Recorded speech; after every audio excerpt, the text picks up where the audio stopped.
মহারাজের মুখটা কেমন আঙ্গুর থেকে কিসমিস হয়ে গেছে। মহারাজ, বলছি আপনাকে কেমন যেন দেখাচ্ছে। কিছু কি হয়েছে মহারাজ? কি আর বলি বলো তো গোপাল, নবাবের কাছে আমি প্রতি বছর একটা কর প্রদান করে থাকি। এবার কোনো কারণে আমার যদি অর্থের প্রয়োজন পড়ে, তবে আমি সেখান থেকে প্রয়োজন মতো অর্থ নিয়ে নিজের সমস্যাটা নির্মূল করতে পারি। হ্যাঁ, এই কথাটা তো আমি জানি। তাহলে সমস্যাটা কি হয়েছে? আর কি বলবো গোপাল, রাজকোষের অবস্থা খুব খারাপ। এইকে আমার আবার বেশ কিছু অর্থের প্রয়োজন। তাহলে নবাবের কাছে আপনার জমানো অর্থ থেকে কিছু অর্থ আপনি চেয়ে নিন। সেটাই তো সমস্যা গোপাল, নবাব আমাকে ওইভাবে অল্প কিছু অর্থ দেবেন না। যদি অর্থ নিতে হয়, সমস্ত অর্থ একেবারে নিয়ে নিতে হবে। এটা আবার কোন ধরনের নিয়ম? হ্যাঁ গোপাল, নবাবের এটাই নিয়ম। ওনার কাছে অল্প অল্প করে অর্থ রাখতে পারবো, কিন্তু অল্প করে তুলতে পারবো না। তুলতে গেলে সমস্ত অর্থ একেবারেই তুলতে হবে। মহারাজ, আমার মাথায় একটা বুদ্ধি এসেছে। আপনি এক কাজ করুন, আপনি সব অর্থ একেবারে তুলে নিয়ে আসুন, তাহলেই তো ল্যাটা ঝুঁকে গেল। আরে মন্ত্রী, এই জন্য কি আর তোমাকে মাথা মোটা বলি? সব অর্থ তুলে নিলে ভবিষ্যতের জন্য সঞ্চয় হিসেবে কি থাকবে? মহারাজ, আমাকে একদিনের জন্য ছুটি দিতে পারবেন? কেন গোপাল, তুমি আবার এই সময় ছুটি নিয়ে কি করবে? মুর্শিদাবাদ যাব মহারাজ। মুর্শিদাবাদ? কিন্তু কেন? নবাবের থেকে আপনার প্রয়োজনীয় অর্থ নিতে। হ্যাঁ, তুমি পারবে গোপাল? দেখুন না, পারি কি পারি না। আপনি শুধু আমাকে একদিনের ছুটি দিন, আর নবাব বাহাদুরকে একটা পত্র লিখে দিন, ব্যাস। আপনাকে আর চিন্তা করতে হবে না। আপনি মনে করুন আপনার কাজ হয়ে গেছে। ঠিক আছে গোপাল, ঠিক আছে। দেখো, তুমি যদি পারো, তোমার উপর আমার ভরসা আছে। তুমি তাহলে কবে যাচ্ছ? শুভ কাজে দেরি করে লাভ নেই মহারাজ, কাল ভোর ভোরই বেরিয়ে পড়বো।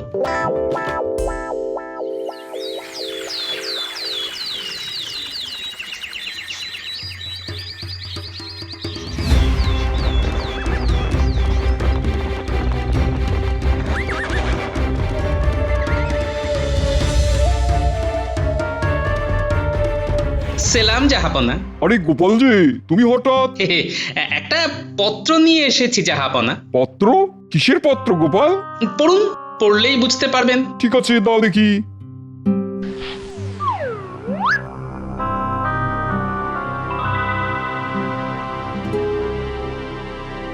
ও, তাহলে কৃষ্ণচন্দ্র তার জমানো সব অর্থ ফেরত চাইছে? আগে জাহাপনা, আপনি তো আর মহারাজকে অল্প কিছু অর্থ ফেরত দেবেন না, তাই বাধ্য হয়ে ওই পুরোটাই একেবারে তুলে নিতে হচ্ছে। বেশ, উজির, গোপালকে কৃষ্ণচন্দ্রের সমস্ত অর্থ বুঝিয়ে দাও। আজ্ঞে জাহাপানা। 10,001, 10,002, 10,000। বাবারে, ওরে বাবারে, এতগুলো মোহর গুনতে গিয়ে আমি যে পুরো হাঁপিয়ে গেলাম। গুনুন গুনুন গুনুন, এক মোহরও যেন এদিক ওদিক না হয় উজির মশাই। নিন জাহাপানা, গোপালকে সব বুঝিয়ে দিন। এই নাও 4টে থলেতে 5,000 করে করে ভাগ করে দিলাম। যাক বাবা, অবশেষে মোহর গোনা শেষ হলো। নাও নাও গোপাল, সব বুঝে নাও। হ্যাঁ জাহাপনা, ঠিক আছে। নিন জাহাপনা, এই 3 থলে মানে 15,000 মোহর আবার মহারাজের খাতায় জমা করে দিন। হ্যাঁ, তার মানে? আমার 5,000 মোহর দরকার ছিল, আমি নিয়ে নিয়েছি। বাকিটা আমি আবার জমা করে দিতে চাই। আর আপনার তো নিয়মেই আছে, অল্প মোহর তুলতে পারবো না, তবে অল্প মোহর জমা করতে পারবো। নিন, এই মোহরগুলো জমা করে নিন, আমাকে আবার কৃষ্ণনগর যেতে হবে। তুমি যখন 5,000 মোহরই নেবে, তাহলে এত কষ্ট করে আমাদের দিয়ে এত মোহর গোনালে কেন? গোপাল, তোমার কথা শুনে তো আমার হৃদয়টা একেবারে ধুকপুক করছে। উজির মশাই, এতে আমি কি করতে পারি বলুন? জাহাপনাই তো বললেন অল্প কিছু অর্থ দেবেন না, তাই আমাকে এই পথ অবলম্বন করতে হলো।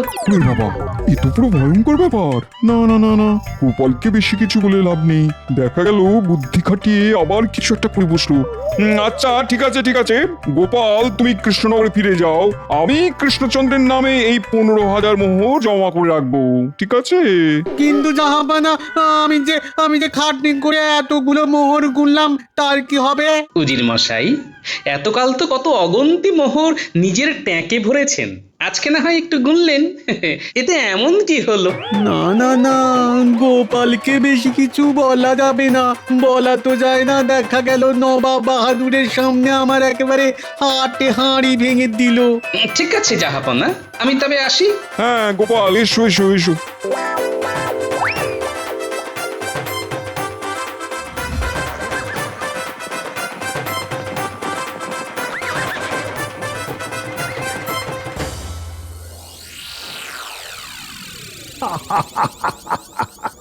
সত্যি গোপাল, তোমার মাথায় কিছু বুদ্ধি আছে। নবাবকে একেবারে নাকা নিচুয়ানি খাইয়ে দিয়েছো। মহারাজ, তাহলে দেখলেন তো, এই গোপাল চাইলে সব কিছু হতে পারে। হ্যাঁ গোপাল, সে কথা আমার অজানা নয়। আর তাই তোমাকে আমি একটা উপহার দিতে চাই। সীমানার পূর্ব দিকে আমার যে 5 বিঘা জমি আছে, আজ থেকে সেই জমি তোমার। ধন্যবাদ মহারাজ। হ্যাঁ, এটা কি হলো? মহারাজ 5 বিঘা জমি গোপালকে দিয়ে দিল। ওই জমিটার উপর আমার কতদিনের লোভ ছিল, সব শেষ হয়ে গেল, সব দূর।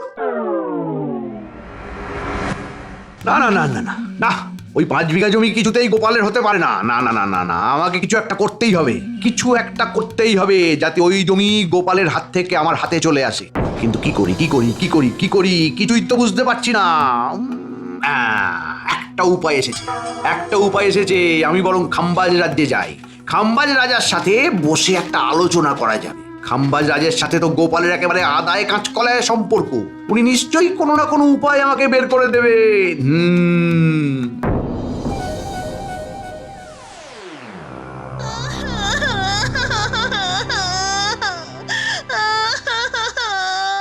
আরে এইভাবে কাঁদছিস কেন?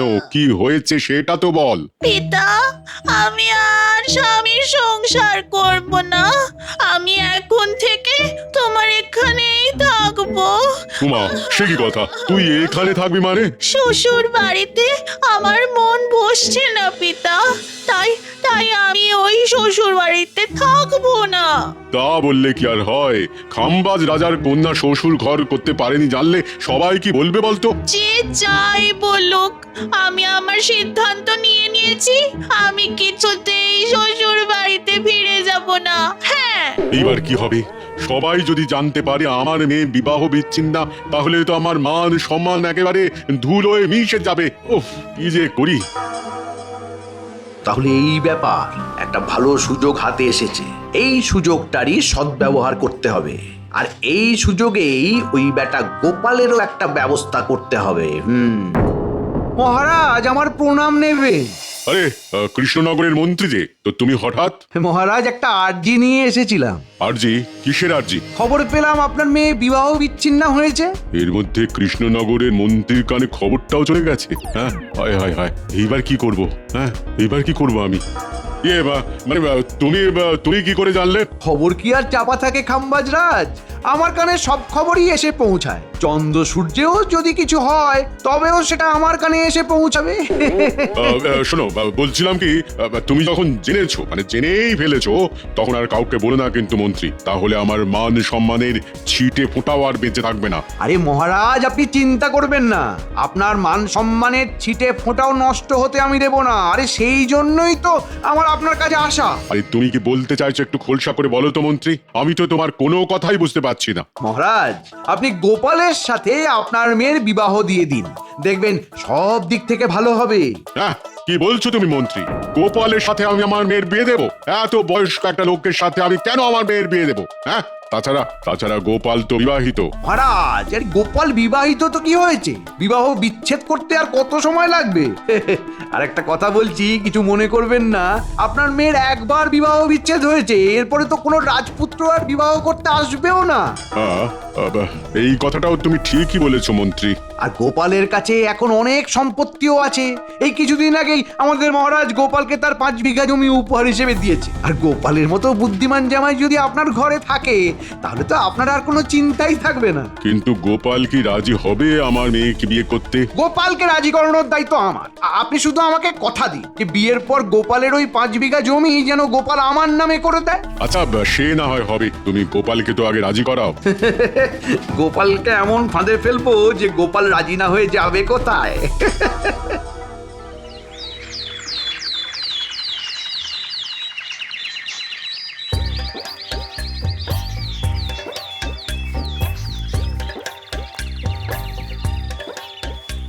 আচ্ছা গিন্নি, মহারাজের দেওয়াই জমিতে ধান চাষ করলে কেমন হয়? হ্যাঁ সেটাই তো, জমিটা শুধু শুধু ফেলে রেখে কোনো লাভ নেই। হ্যাঁ তুমি বরং চাষই করো। সেটাই ভাবছি বুঝলে। গোপাল, গোপাল, বাড়িতে আছো নাকি? আরে মন্ত্রী মশাই যে, আসুন আসুন আসুন, হঠাৎ কি মনে করে? এমনি এদিক দিয়ে যাচ্ছিলাম, তাই ভাবলাম একটু তোমার বাড়ি ঘুরে যাই, ঘোরাও হবে আর একটু জল বাতাসাও খাওয়া হবে। ও আচ্ছা ঠিক আছে, আপনি বসুন, আমি বরং একটু পুকুর থেকে ডুব দিয়ে আসি। আচ্ছা ঠিক আছে, ঠিক আছে, ঠিক আছে। গিন্নি, তুমি মন্ত্রী মশাইকে একটু জল বাতাসা দাও, আমি পুকুরের জলে ডুব মেরেই আসছি। আচ্ছা।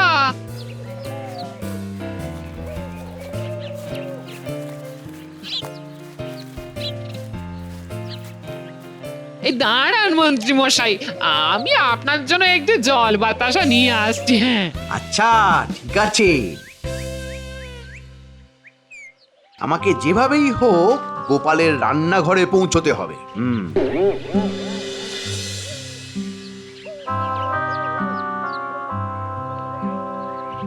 আরে মন্ত্রী মশাই, আপনি রান্নাঘরে চলে এলেন? না মানে আসলে বাইরে খুব রোদ, দাঁড়িয়ে থাকা যাচ্ছে না। ও আচ্ছা নিন, এই আপনার জল। হ্যাঁ ও হ্যাঁ হ্যাঁ হ্যাঁ,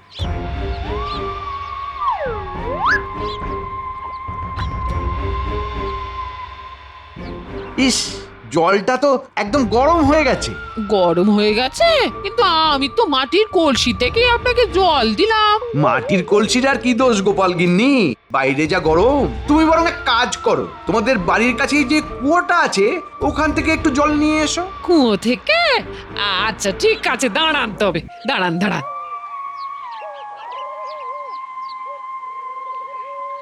এই সুযোগ, সব খাবারে নুন আর লঙ্কার গুঁড়ো ছড়িয়ে দিতে হবে।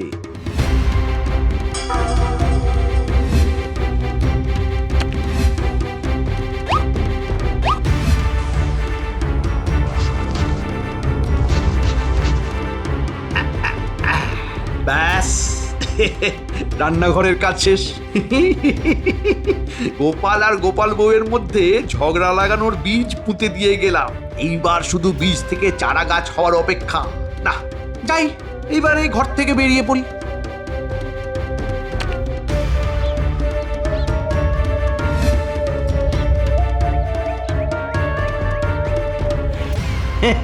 এই তোমাদের বাড়িটা একটু ঘুরে ঘুরে দেখছিলাম, কোথা থেকে জল আনলে?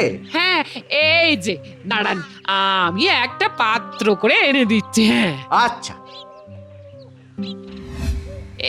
এই নিন মন্ত্রী মশাই। হ্যাঁ হ্যাঁ হ্যাঁ, গোপাল গিন্নি দাও। আহ শান্তি। আমি তাহলে এবার আসি গোপাল গিন্নি। আচ্ছা আসুন আসুন আসুন। যাই বাবা, অনেক দেরি হয়ে গেল, ঝটপট ওনার খাবারটা বেড়ে ফেলি। হ্যাঁ উনি আবার একটু পরে খেতে বসবেন। হ্যাঁ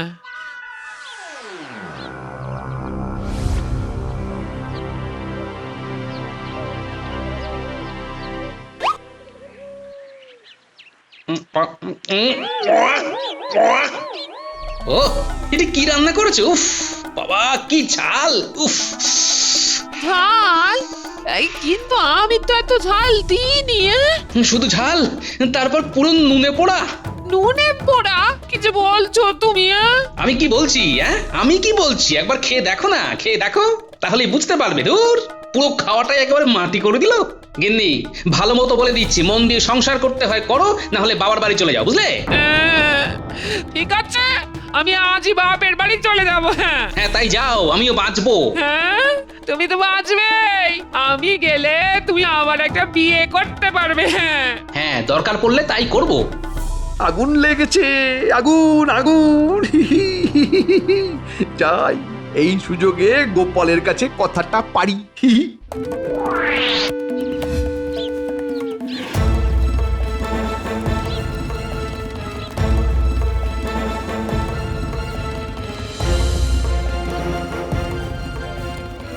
আরে গোপাল, তুমি এখন এই পথে?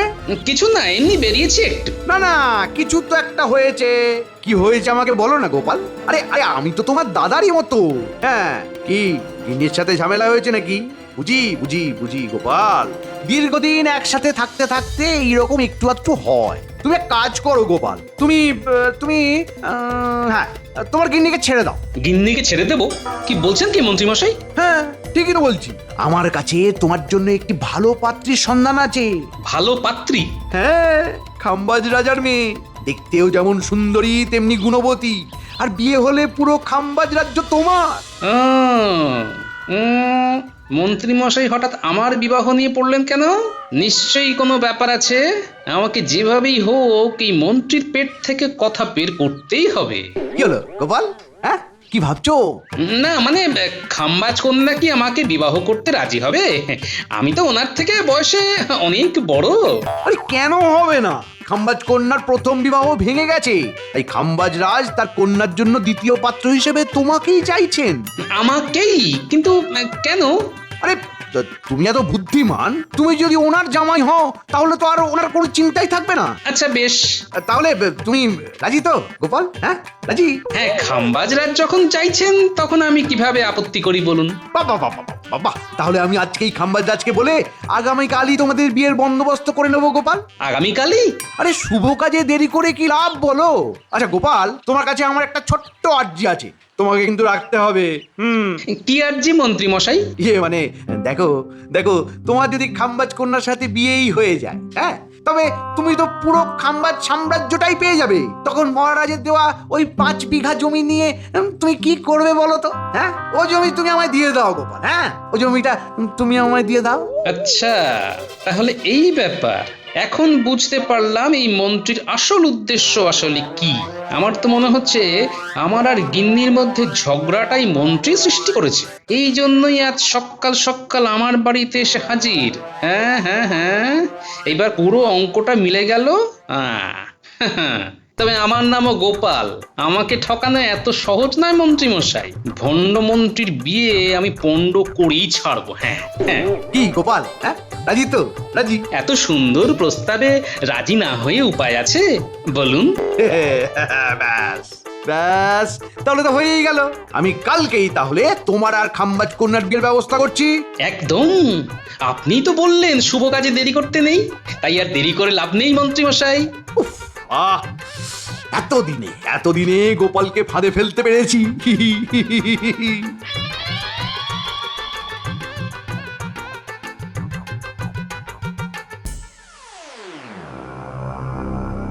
কি হলো কি মন্ত্রী, কোথায় তোমার গোপাল? এখনো আসছে না কেন? মানে বুঝতে পারছি না মহারাজ, এখনো কেন গোপাল আসছে না বুঝতে পারছি না। তবে তবে আমি বটা ঘটাকে দিয়ে খবর নিতে পাঠিয়েছি, এক্ষুনি হয়তো ওরা খবর নিয়ে চলে আসবে। আরে ওই তো বটা ঘটা চলে এসেছে। কে গোপাল কোথায়? গোপালটা তো বিয়ে করতে আসবেন না মন্ত্রী মশাই। এই রে, মাটি করেছে। কে মানে আসবে না মানে? হ্যাঁ, গোপাল দাদা বললো সে বিয়ে করতে আসবে না। পিতা, তাহলে আমার বিয়ে হবে না। আরে মা, দাঁড়া দাঁড়া দাঁড়া, তুই কাঁদিস না। এই কি হলো কি মন্ত্রী, তুমি যে বললে গোপাল বিয়ে করতে রাজি হয়ে গেছে, আমি তো তোমার কথা শুনে বিয়ের সমস্ত আয়োজন করলাম। এখন বিয়ে করতে আসবে না, এর মানেটা কি? আমি তো কিছুই বুঝতে পারছি না মহারাজ। গোপাল নিজে আমাকে কথা দিল যে সে আপনার কন্যাকে বিয়ে করতে রাজি, আর আমাকে 5 বিঘা জমি দিতেও রাজি। গোপাল দাদা বললো সে বিয়েও করবে না আর জমিও দেবে না, কারণ ওই জমি নাকি গোপাল দাদা তার গিন্নির নামে করে নিয়েছে। হ্যাঁ, জমিটা ওর গিন্নির নামে দিয়ে দিল। তাহলে এই বিয়ে হোক কিংবা না হোক তাতে আমার তো আর কোনো লাভই থাকলো না। যাই, মানে কেটে পড়ি। মহারাজ, গোপাল যখন রাজি নয় তখন তো কিছু করার নেই। আমি তবে আসি, কেমন? পিতা, তাহলে আমার বিয়ে হবে না। দাঁড়াও মন্ত্রী। এই রে, আমাকে আবার কেন ডাকে? হ্যাঁ বলুন। গোপাল আসেনি তো কি হয়েছে, তুমি তো আছো, তোমার সাথেই আমি আমার মেয়ের বিয়ে দেবো। না না না না না, এটা হতে পারে না। এটা হতে পারে না। আমার বাড়িতে গিন্নি আছে, এটা কিভাবে হবে? বিবাহ বিচ্ছেদ করে নেবে, তুমি তো বলেছিলে বিবাহ বিচ্ছেদ করা কোনো ব্যাপারই নয়। হ্যাঁ মানে বলেছিলাম, কিন্তু সেটা আমার ক্ষেত্রে প্রযোজ্য নয়। আপনি একটু বোঝার চেষ্টা করুন রাজামশাই। কেন, তুমি কোন মাতব্বর শুনি? হ্যাঁ, তোমাকেই আমার মেয়েকে বিয়ে করতে হবে, নইলে আমি তোমাকে বন্দি করব। হ্যাঁ,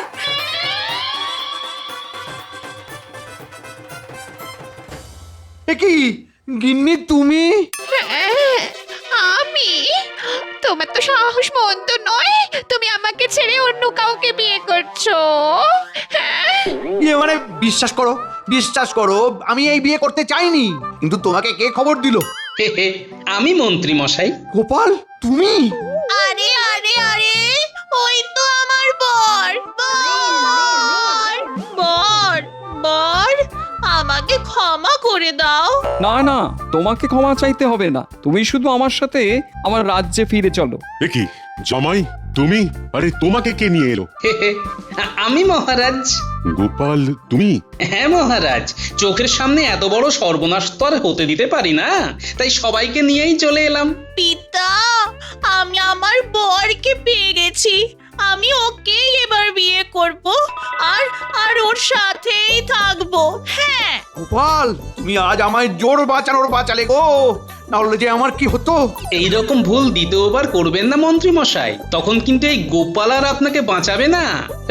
আমি কথা দিচ্ছি, এই ভুল আমি আর কখনো করব না, কখনো না, কখনো না।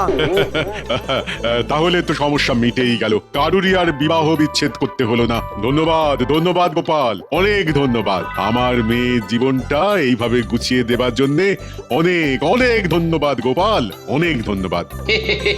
ঠিক আছে ঠিক আছে।